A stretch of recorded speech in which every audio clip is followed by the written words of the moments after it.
जय हिंद दोस्तों, मैं आसिफ बड़ौला स्वागत करता हूं आपके अपने यूट्यूब प्लेटफॉर्म पे।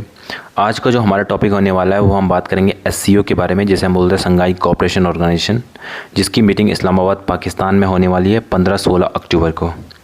यह ऑर्गेनाइजेशन काफ़ी इंपॉर्टेंट रोल प्ले करती है। इसमें बहुत सारी मेंबर कंट्रीज़ हैं इसमें, और जो भी इसकी मेंबर कंट्रीज़ होती है उनके जो राष्ट्रीय अध्यक्ष होते हैं वो इस मीटिंग में शिरकत करते हैं। पिछले साल इंडिया में हुई थी, इस बार पाकिस्तान के इस्लामाबाद में हो रही है। पिछले साल जो है पाकिस्तान के प्राइम मिनिस्टर ने इंडिया विजिट नहीं करा था, तो उनकी तरफ से जो उनके फॉरेन मिनिस्टर थे बिलावल भुट्टो, तो वो इंडिया आए थे, तो उन्होंने पाकिस्तान की तरफ से पार्टिसिपेट किया था। इंडिया की तरफ से इस बार जो है जयशंकर साहब जो जा रहे हैं, कायदे से नरेंद्र मोदी जी को जाना चाहिए था, बट बिकॉज ऑफ रिलेशन हमारी बहुत अच्छी नहीं है पाकिस्तान के साथ, ना पाकिस्तान के अच्छे हैं, तो इसकी वजह से जो है प्राइम मिनिस्टर नहीं जाते एक दूसरी कंट्री में, केवल अपने जो फॉरेन मिनिस्टर और किसी सेक्रेटरी इनको भेज देते हैं। तो इसकी जो ऑर्गेनाइजेशन है काफ़ी इंपॉर्टेंट रोल प्ले करता है। इसका जो फॉर्मेशन हुआ था 2001 में हुआ था, अगर मैं ऑर्गेनाइजेशन की बात करूं तो एससीओ की। इससे पहले से भी ये चलता आ रहा था। इससे पहले इसको बोलते थे संघाई 5 के नाम से इसको जाना जाता था। इसमें केवल 5 कंट्रियाँ थी, तो इसलिए इसको संघाई 5 के नाम से इसको जाना जाता है।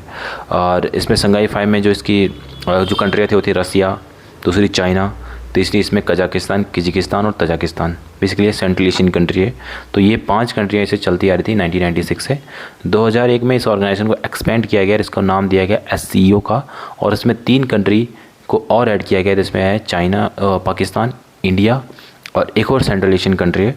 टोटल आज की डेट में एससीओ के 8 मेंबर हैं जो कि परमानेंट मेंबर है। इसके अलावा बहुत सारे नॉन परमानेंट मेंबर भी है, ऑब्जर्वर मेंबर भी है।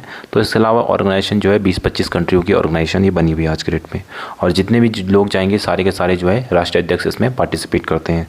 तो इस्लामाबाद में जो है बहुत बड़ा इवेंट होने वाला है। तो इस इवेंट में जो है सिक्योरिटी के इंतजाम भी बहुत ज़्यादा पाकिस्तान की आर्मी खुद कर रही है, और वहाँ पे पुलिस वगैरह काफ़ी तगड़े इंतजाम पाकिस्तान के द्वारा किए जा रहे हैं, क्योंकि आप सभी को पता है कि पाकिस्तान कैसी कंट्री है। पाकिस्तान, और इस ऑर्गेनाइजेशन का जो मेन पर्पज़ है ना, इसको बनाने का फॉर्मेशन हुआ था, आयरनी देखिए, इसका पर्पज़ है सिक्योरिटी का, मतलब सिक्योरिटी, सारी इस रीजन की सिक्योरिटी मेंटेन करना, बेसिकली टेररिज्म को डील करना, काउंटर टेररिज्म हो गया, साइबर सिक्योरिटी हो गया, और जो इंसर्जेंसी होती है, सेपरेटिज्म होता है, इन सब चीज़ों से निपटने के लिए ये ऑर्गेनाइजेशन बनी थी। दूसरा इसका इकोनॉमिक रीजन भी है और कल्चरल रीजन भी है। कल्चरल कोऑपरेशन, टूरिज़्म को बढ़ाना एक दूसरी कंट्री में, और जो इकोनॉमिक है, जो फ्री ट्रेड है एक दूसरी कंट्री के साथ ट्रेड करने के लिए, इन सब पर्पज़ के लिए ये ऑर्गेनाइजेशन बनी है। लेकिन देखिए कि टेररिज्म के लिए बना है और टेररिज्म को दूर करने के लिए, लेकिन पाकिस्तान में किस लेवल का टेररिज्म है कि ये खुद जो है सिक्योरिटी की जो ऑर्गेनाइजेशन के जो मेंबर हैं ये तक सिक्योर नहीं है पाकिस्तान है।